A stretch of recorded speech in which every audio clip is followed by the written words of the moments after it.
Eu quero te convidar a abrir sua Bíblia nesse texto, 2 Reis, capítulo 4. E nós vamos ler apenas esses 2 versos, que é o texto da nossa reflexão nesta noite aqui. Segundo livro dos Reis, capítulo 4, versos 1 e 2, não vai estar projetado ali não. Abra sua Bíblia e acompanhe.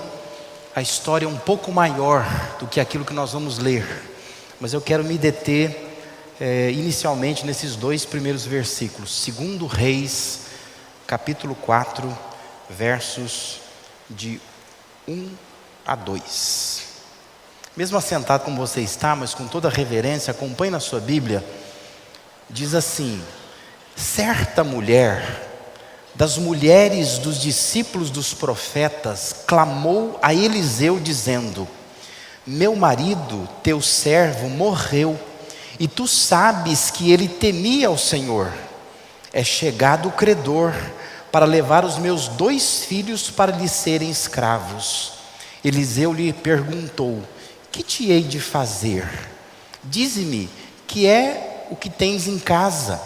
Ela respondeu: tua serva não tem nada em casa, senão uma botija de azeite. Amém? Por certo, você conhece já essa história. É quando Eliseu faz multiplicar o azeite dessa viúva. Esse texto, ele faz parte do que nós chamamos de narrativas de autenticação, de comprovação de que o Eliseu era o sucessor de Elias. Quer dizer, o Eliseu consegue operar milagres, ele consegue atuar como profeta no mesmo espírito do profeta Elias. Então, esse texto faz parte dessas narrativas, mostrando que o mesmo espírito que estava sobre o Elias está agora sobre o Eliseu. O capítulo 2 de 2 Reis, se você ler lá, é quando Elias é levado, né? Aquela passagem muito bonita, né? Onde o Elias tem uma carruagem de fogo que passa e leva o Elias embora, e quem fica no lugar dele é o Eliseu. Mas eu li apenas esses 2 primeiros versículos, porque eu quero lançar mão do que eu estou chamando aqui de uma hermenêutica caipira, sabe?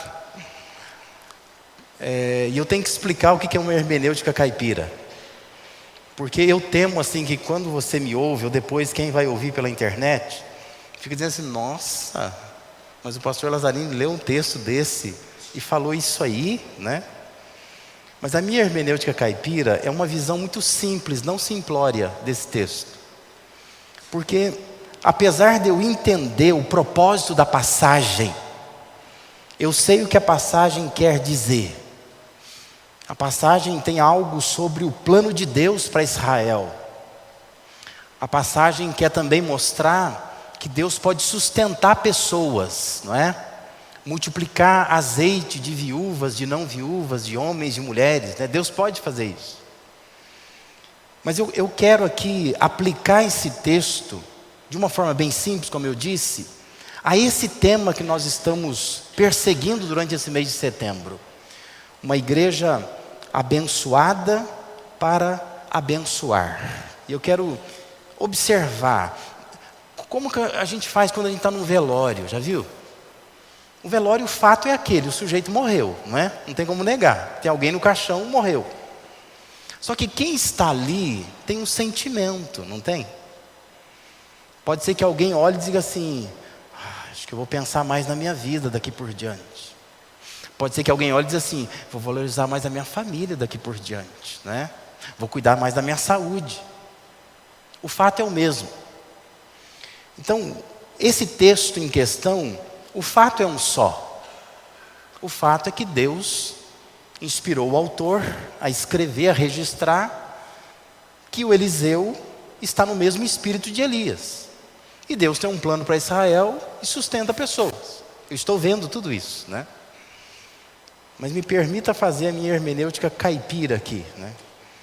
E observar essa cena descrita e pensar como que a gente se identifica com ela, pelas coisas simples que acontecem nessa passagem. Todos nós estamos sujeitos a passar por algo que essa viúva está passando, não é?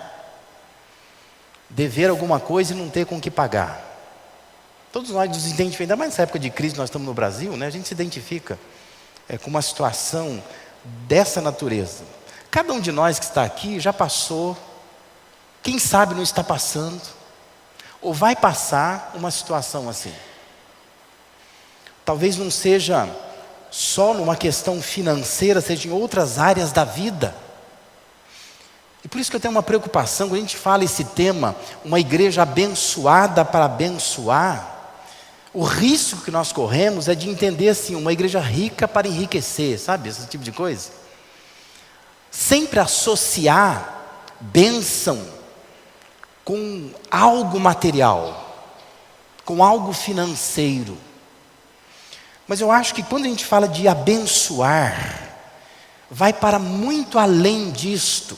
E nós temos que pensar, como é que nós podemos ser uma igreja abençoada, que podemos abençoar, e quais são essas formas de abençoar as pessoas? E quais são as maneiras que eu e você podemos nos sentir abençoados? Então, quando eu olho para essa passagem, eu vejo assim, Eliseu abençoou aquela viúva. Mas ele não abençoou a viúva só multiplicando o azeite dela, ele fez mais que isso. Tem aqui uma coletânea de bênçãos que vai para além do azeite. E é isso que eu quero que você pense nesta noite aqui. Mas, na verdade, assim, eu estou incumbido de uma dupla tarefa. Porque eu quero assim que você se coloque no lugar da viúva, de vez em quando, tá bom? Me acompanha nisso. Eu quero que de vez em quando você se coloque no lugar do Eliseu. Ou seja, como que você pode e precisa ser abençoado, e como você pode e precisa também abençoar. Eu não quero que você só se identifique com a viúva. Eu quero que você se identifique com o Eliseu também. Porque é uma parte dela, uma parte dele. E se a gente conseguir caminhar com essa função dupla, acho que vai ser muito saudável para nós, para a gente poder ir para casa, viver essa semana, refletindo nessas coisas e pensando como é que eu posso ser abençoado assim, como é que eu posso abençoar. O que nós podemos aprender desta cena, onde uma mulher, ela vai buscar o Eliseu e vai pedir para ele uma ajuda, já que os filhos, 2 filhos, estão sendo entregues na mão de credores. A primeira lição que a gente tira daqui, é uma bênção ter com quem conversar, não é? Você não acha? Não é ruim quando você não tem com quem conversar? Podemos dizer assim, não é uma maldição quando você está querendo achar alguém para conversar e não acha? Quantos amigos você tem no Facebook? Quantos? Muitos? Mais de 1000? Quantos te seguem no Instagram? Quantos contatos você tem no seu WhatsApp? De quantos grupos você participa? Mas já não aconteceu, talvez aconteceu esta semana, se não hoje, que você está com vontade de conversar com alguém, não tem ninguém para conversar. Ninguém. Milhares de amigos no Facebook. Outros tantos atrás de você no Instagram. Um montão de contatos no WhatsApp. Mas eu não acho ninguém que possa me escutar. Ninguém com quem eu possa conversar. É uma bênção ter com quem conversar.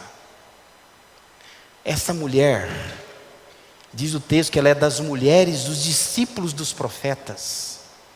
Ela clamou a Eliseu.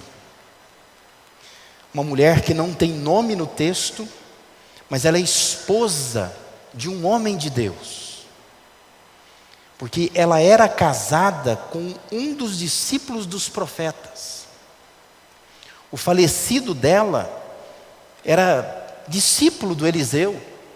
Fazia parte de um colégio de profetas. Talvez um seminarista, não é? mas alguém que a gente acredita que o Eliseu era o líder de uma escola de profetas. E esta mulher diz que ela vai buscar Eliseu. Um homem que temia a Deus, a deixou viúva.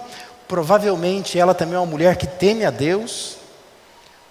Mas neste momento que o marido morreu e a deixou cheia de dívidas, tem marido que faz isso, né?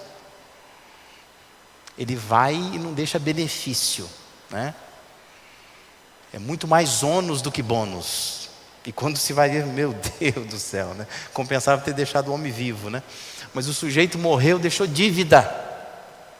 E lembra que naquele contexto, diferente do nosso contexto, porque no nosso contexto, como eu sempre digo, a viúva fica muito bem, muitas vezes, né? O marido foi, que bom que foi, e ele deixou um monte de coisa para ela. Mas naquele contexto, a viúva está desamparada, ela não tem como sobreviver.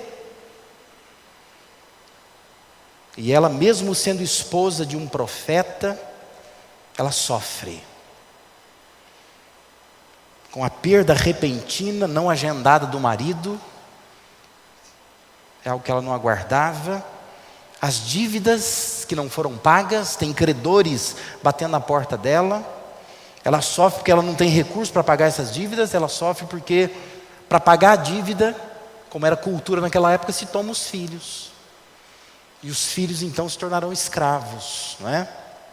Ela acabou de perder o marido, agora vai perder filhos. Mas o que eu acho interessante nessa história, nessa minha hermenêutica caipira, é que essa mulher tem com quem conversar. E não é só a Deus. Não é só uma coisa assim, eu vou orar a Deus e Deus vai fazer alguma coisa. Não, eu tenho alguém.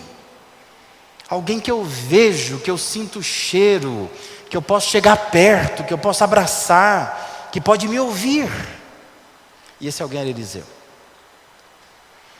Ela tinha alguém com quem conversar. Apesar da dor, do sofrimento, das dívidas que ela se encontrava, da confusão que ela estava naquele momento, ela encontrou um ombro amigo, ouvido atento, uma pessoa disposta a ouvir. E eu acho que é uma bênção quando você encontra alguém para conversar. Nós vivemos num mundo muito populoso. Nossas cidades são densas, cheias de gente, né? Antigamente você tinha aquelas casas no meio do terreno, tem quintal para todo lado, né? Hoje em dia as casas são tudo espremidinhas. Você vai na casa de alguém, você não consegue parar o carro, porque tudo é garagem, não é? Mudou, nosso contexto mudou. A gente vive um em cima dos outros, né? Os grandes prédios, condomínios. Circula muito, a gente anda perto de muita gente. Você vai num calçadão aqui de Americana, por exemplo, tem um monte de gente, você esbarra em pessoas para ir para cá. Você vai no shopping, tem entupido de gente, é gente para lá, gente para cá. Só que muitas vezes, essa multidão não faz diferença nenhuma para nós, não é? Nós estamos completamente solitários. Nós não temos com quem conversar. E eu acho que é uma bênção quando nós encontramos alguém com quem nós podemos conversar. Isso é uma bênção. Então minha pergunta para você é a seguinte: você tem com quem conversar? Você tem? Você tem com quem se abrir? Você tem encontrado ombros amigos, corações abertos, colo, muitas vezes, né, que a gente precisa? Tem. Por outro lado, você é capaz de se identificar também com Eliseu? Você é alguém que conversa com as pessoas? Você é alguém que oferta os seus ouvidos? Deixa eu ouvir a pessoa. Você é alguém que consegue identificar pessoas solitárias e dizer, olha, vamos tomar um café junto? Você é capaz de sensibilizar com alguém que você já conhece, que às vezes é daqui da igreja, que senta perto de você na igreja. Mas você é capaz de se identificar com a pessoa e dizer, olha, vamos essa semana tomar um café junto? Estou sentindo que a pessoa precisa de uma conversa. Você pode ofertar isso. Quando a gente fala de uma igreja abençoada para abençoar, não é uma igreja rica para enriquecer. Mas é uma igreja que é capaz de ter essa sensibilidade, de entender que nós, às vezes, carecemos tão somente de uma conversa. Só isso, não é? E parece que é tão caro, que é tão precioso, é tão difícil de achar alguém com quem a gente possa conversar. Mas pense nessa noite, é uma bênção quando você pode conversar com alguém. É uma bênção ter com quem conversar. É uma bênção também poder se oferecer para conversar com alguém. Nossa vida é tão corrida. Nós somos tão afoitos com tantas coisas, tão chatos, tão sistemáticos.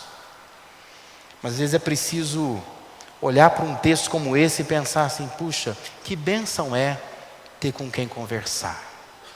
Às vezes é tudo que nós precisamos. É uma bênção. Eu posso abençoar e posso ser abençoado dessa forma. Uma segunda lição: é uma bênção também receber orientações. Veja a pergunta, ou as perguntas de Eliseu. Ele pergunta: o que te hei de fazer? O que posso fazer por você? Posso ajudar em alguma coisa? Eliseu diz: o que você tem em casa? Ele vai perguntando, fazendo perguntas para ela. Ele ouve essa mulher e ele quer dar orientações a essa mulher. Toda vez que eu olho para textos assim, eu fico tentando transportar isso para o nosso contexto de hoje. O que a gente faria? O que você faria? Se uma mulher vem e diz para você assim: olha, o marido morreu, você esteve lá no velório, você sabe, né? Mas aquele infeliz, ele me deixou numa situação, eu estou apertadíssima, eu não tenho dinheiro para pagar nada, está faltando tudo em casa. O que você falaria para a pessoa, né? Vamos orar pelo falecido. Quem sabe Deus não faz uma obra de mandá-lo para o inferno. Talvez você diria para ela assim: mas a senhora também, hein? Não soube escolher, não? Foi casar com um homem assim? Tem que pensar também, né? Ficar casando com um cara pobre, casando com um seminarista, casando com um pastor, com um missionário. Dá futuro não esse negócio aí. Talvez fosse condenar a mulher, não fosse? A senhora nunca acompanhou as finanças dele? A senhora também errou, hein? Puxa vida. O que você falaria? O que você diria para essa mulher? Fico tentando processar, né? O que eu faria? O Eliseu diz assim: me declara, o que você tem em casa? O que você tem em casa? Já que você está na pior, né? Já que o marido se foi, deixou com dívidas, já que o credor está vindo buscar seus filhos, mas me fala assim: o que você tem em casa? Vamos pensar numa solução, né? Vamos ver por onde a gente poderia puxar esse novelo, né? Uma ponta. Vamos tentar ver alguma solução. Isso é orientação. Isso não é condenação.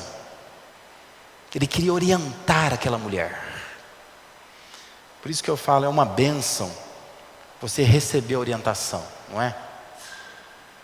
É uma bênção quando você está olhando para a vida com os olhos escuros. Você não vê solução, você não sabe o que fazer. Aí é uma bênção quando você pode confiar em alguém. Você diz: olha, preciso abrir meu coração. E a pessoa vai lá e te dá uma luz. Puxa, não tinha pensado dessa forma. Não é uma bênção? Quando alguém te dá uma solução, quando alguém te aponta um caminho. Então pense, você confia em alguém que possa te dar um norte, alguém que você possa realmente receber uma direção, um direcionamento. Você confia em alguém? Ou você é uma pessoa autossuficiente? Talvez você fica pedindo: Deus, eu queria que o Senhor me abençoasse mais. E Deus quer te abençoar sim. colocando pessoas no teu caminho para que ela possa te orientar, para que não viva reclamando o tempo todo, para que não viva por caminhos errados. Alguém que você possa confiar e dizer, olha, me ajuda, eu não sei, da maneira como eu estou vendo, eu não consigo ver solução mais. Por outro lado, como você ouve as pessoas? Tenta se colocar no lugar do Eliseu. Como é que você ouve? Qual é a sua postura? Por que às vezes ninguém confia em você, ninguém te procura para conversar? Porque às vezes toda a sua conversa é em um tom de condenação. Você não é capaz de orientar, você não tem empatia pelas pessoas. Quando a pessoa te conta um pecado, você arregala o olho e diz assim, né? Como se você nunca tivesse feito aquilo também, né? Mas não é capaz de orientar, dizer, ó, senta aqui, vamos ver como é que nós vamos resolver esse embaraço todo. Há muitas famílias que já sentaram comigo para conversar e já me ouviram dizer isso. Às vezes eu digo assim que o problema é que nem aquele novelo de lã que o gato pegou. Já viu? Todo embaraçado, né? Então tem problemas que envolvem famílias, pessoas, profissionais, que não tem como ter pressa. Agora tem que sentar, bota esse novelo no colo e vai tentando desfazer os nozinhos, sabe? Porque se tiver pressa vai dar mais nó ainda. Não pode dar mais nó, tem que resolver. Você é uma pessoa assim, que você ajuda as pessoas a resolver os seus problemas? Ou você condena? Sempre quando eu termino uma sessão de aconselhamento, ou eu agradeço a pessoa, ou na oração que eu faço eu agradeço a Deus, porque aquela pessoa confiou em mim. Porque as pessoas abrem coisas tão íntimas, às vezes são coisas tão escabrosas, até secretas, e que eu não posso dizer isso para ninguém, eu não posso abrir para ninguém, porque aquela pessoa confiou em mim, e ela precisava dizer isso para alguém. Eu acho legal quando a pessoa diz assim, nossa pastor, mas o senhor é uma bênção, o senhor me ajudou tanto. Eu não falei nada, eu não disse nada, eu só ouvi a pessoa, né?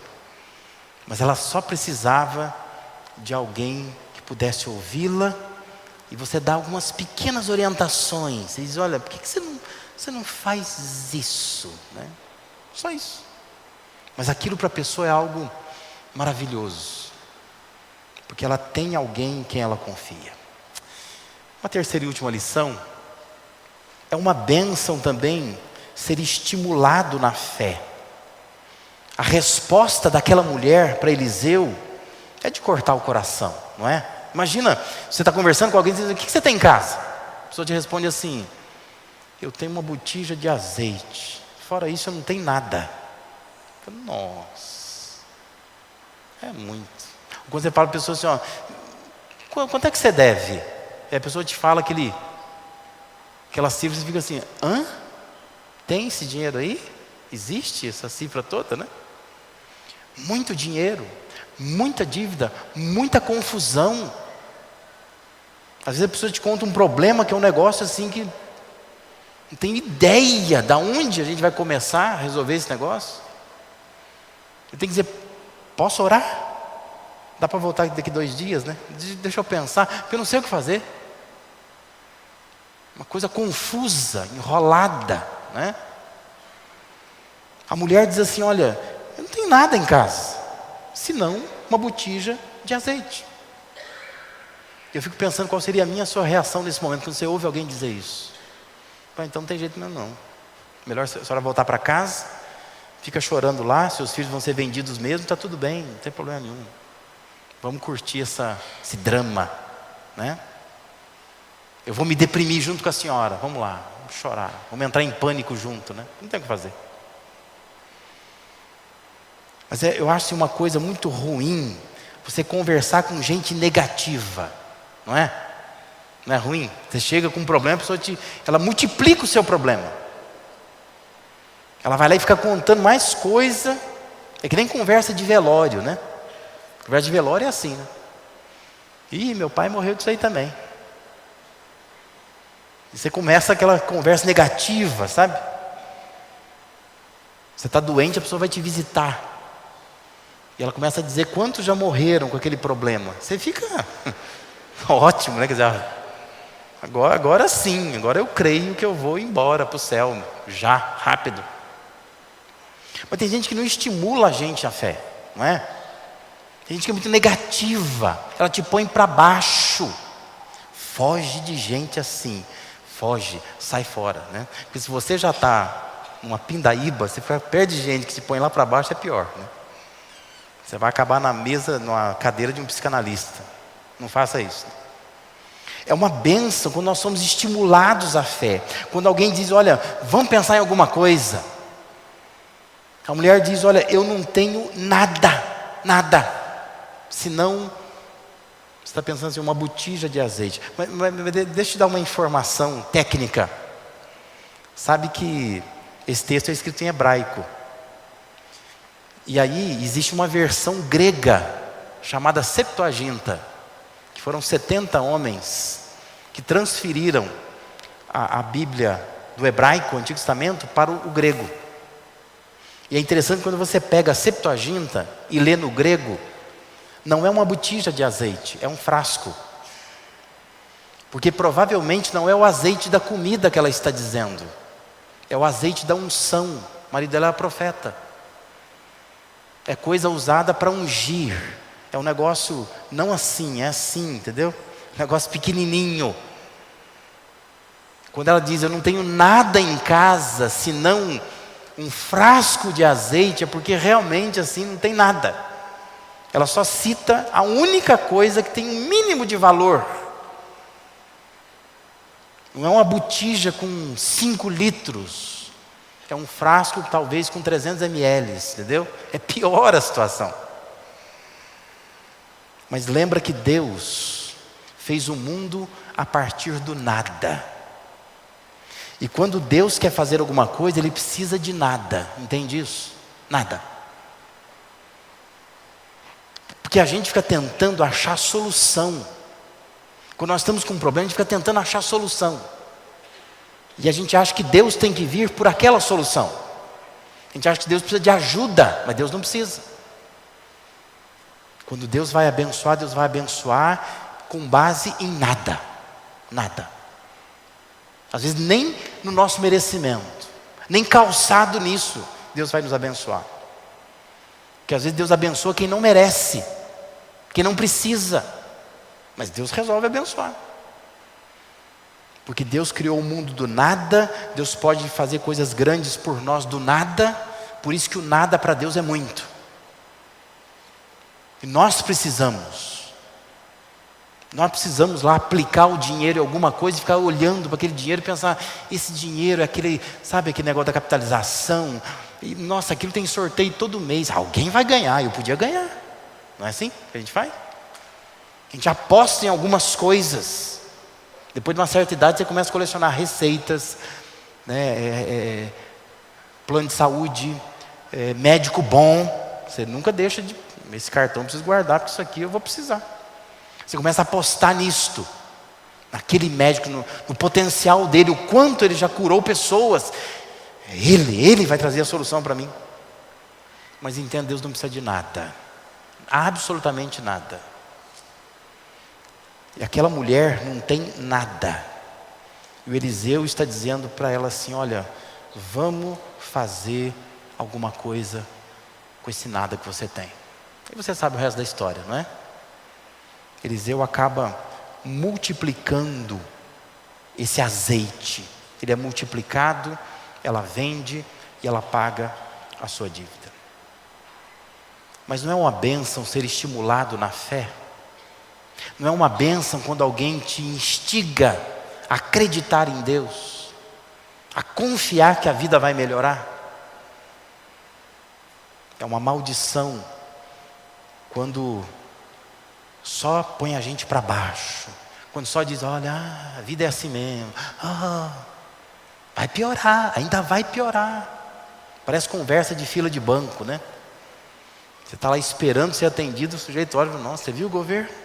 Ih, vai piorar muito mais ainda, se prepara. Puxa vida, é bom quando você tem alguém que te estimula a pensar, acreditar que vai ser melhor, acreditar que vou vencer, né? Acreditar que meu casamento vai melhorar, acreditar que o meu trabalho vai se estabelecer, que eu vou ser promovido, né? Que eu vou conseguir a cura para a minha enfermidade, que eu vou conseguir trazer solução para os problemas que eu estou tendo. Estímulo à fé. Você tem sido estimulado à fé? Tem sido estimulado a viver pela fé? Mas por outro lado, você é como Eliseu? Você é alguém que estimula as pessoas? Então vem cá, vamos pegar esse nada teu e vamos investir de alguma forma, vamos acreditar que pode sair grandes coisas daí. Se você se identifica com essa mulher, a minha oração é que você encontre alguém com quem você possa conversar, que você encontre alguém que você possa confiar, alguém que te oriente, que não te condene, alguém que faça você levantar e não cair mais. Mas eu queria também que você pensasse em ser como Eliseu. Eliseu, ele abençoou aquela mulher, não só multiplicando o azeite, mas Eliseu abençoou aquela mulher com diálogo, com orientação, com estímulo à fé. Pense, você precisa ser alguém assim. Alguém que estimula as pessoas, alguém que ouve, alguém que é de confiança, que a pessoa pode abrir o coração, pode receber de você uma orientação.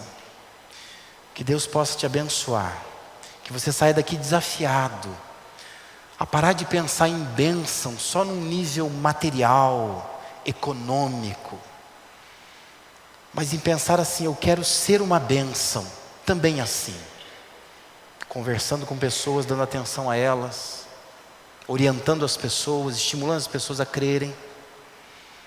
Eu quero ser abençoado assim. Talvez agradecer a Deus agora e pensar, puxa, obrigado Deus, eu tenho com quem conversar. Eu encontrei nessa semana alguém que eu pude conversar. Talvez tenha que agradecer a Deus, eu tenho sido abençoado já, porque eu tenho orientação, eu não estou só, eu tenho quem eu confio.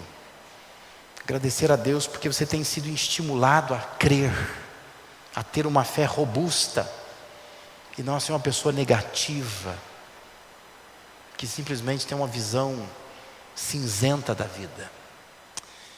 Que Deus te abençoe.